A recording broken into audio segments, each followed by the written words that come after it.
Hey guys, Zaman and Christina from Our Rich Journey. On today's video, we are talking to you from California. You guys know that we live in Portugal, but we are actually here on vacation and have been here for the past 2 weeks.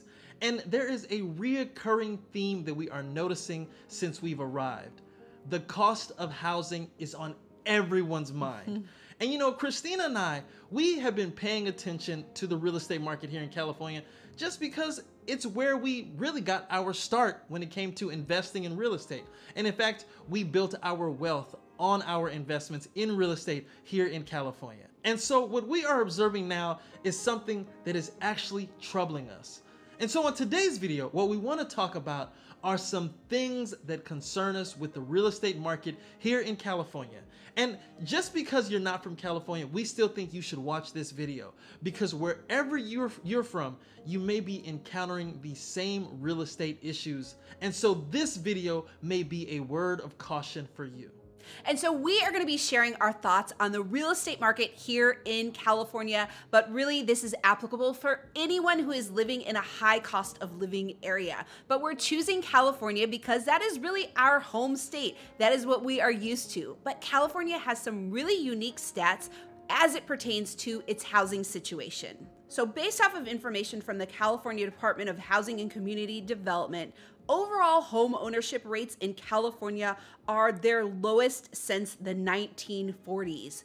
Not only that, but California is home to 12% of the nation's population, but it makes up a disproportionate 22% of the nation's homeless population. And something really unique about California, the majority of California renters, that's more than 3 million households, pay more than 30% of their income towards rent, and nearly 1/3, which is more than 1.5 million households, pay more than 50% of their income towards rent.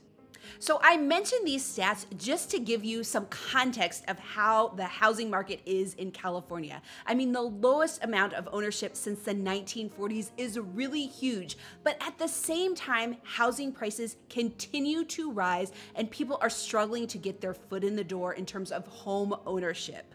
So a lot of people have said that California and other real estate markets throughout the United States are facing this housing bubble or a housing crisis. Now, because of that, we actually have some things that we think that people should think about when they're investing in real estate at this time. And the first thing that we want to talk about are taxes. Now, taxes is something that people do not talk enough about. They talk about the high cost of the home, but you'll pay off your mortgage eventually, but your taxes will be with you forever. And because of these high prices that people are paying for homes, it means that they will have a high tax bill forever. So California actually has some of the highest property taxes in all of the United States, and not surprisingly, it has some of the highest housing costs in the United States as well. In California, the average cost of a home is $750,000, but if you look at particular cities, it is a lot more depending on where you look. So for example, we are from the San Francisco Bay Area. If you look at San Francisco, the city of San Francisco, Zillow stats show that the average home in San Francisco sells for $1.5 million. Ooh, I mean, just think about that for a minute and think about the tax bill that you will be paying on a $1.5 million home. We were looking at homes here in Los Angeles and we saw a home for $1.1 million. It looked like a shack, and the tax bill on that is over $1,000 a month. I mean, that should be the rent for this house, but it is the tax bill. And someone is gonna have to pay that for as long as they own the home. Now, if you are pursuing financial independence or debt freedom, this is something you have to take into account, because you may be able to pay off the mortgage, but you will be stuck with this tax bill. The next thing to keep in mind are interest rates. Now, a lot of people are really happy with low interest rates right now, but as the interest rates start going up, because they will at some point, that is going to affect the amount of people that will be willing to purchase your house at the price that you bought it for. So we've heard a lot of people that have talked about purchasing their home and saying that they are willing to go well above asking in order to purchase a particular home because interest rates are low. And because interest rates are low, they have a low monthly payment, and so they can afford to buy more house. But the problem with this is that once interest rates begin going up, people will not be able to afford as much house as they can afford right now. And that could impact you if you're trying to sell your home in the future. The next thing to think about is the supply and demand situation for housing in your community. One thing that we always talk about when it comes to investing in real estate is to get a hold of your city's general plan. And so if you can do that, if you can get a hold of this plan and identify how much more housing will be coming into the market, you will have a gauge of where the supply and demand may be in the future. And you may notice that there is going to be a surplus of housing based off of what is planned in the future. And whenever there is a surplus, what happens to prices? They tend to come down. So I know some of you are sitting back waiting for prices to come down, but you can scientifically do an analysis to identify the likelihood of that by looking at your city's general plan.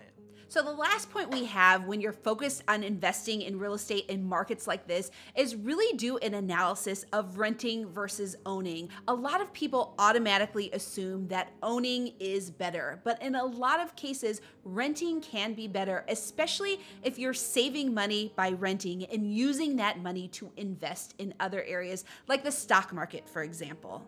So another thing that people do not talk enough about is your quality of life. When you are running this analysis versus rent versus owning, you should also take into consideration the quality of life sacrifices you make when you own. Some people will bend over backwards. They will live 3 or 4 hours outside of the city. We've seen this. People are commuting hours and hours a day just to own. What does that do to your quality of life?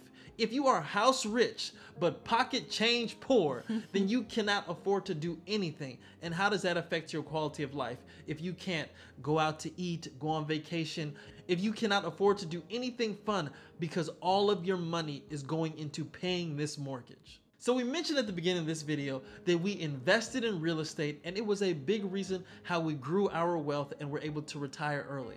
Now, we didn't make this video to discourage you from going along this path. In fact, we think it's one of the most viable ways to achieve financial independence. What we want you to do is to always go into real estate with your eyes wide open and with a plan. So you must understand how your investment in real estate is going to contribute to your overall success of achieving financial independence. And so we hope we've given you food for thought on your journey. And if you've liked this video, please give it a thumbs up, subscribe to our channel, and join the journey.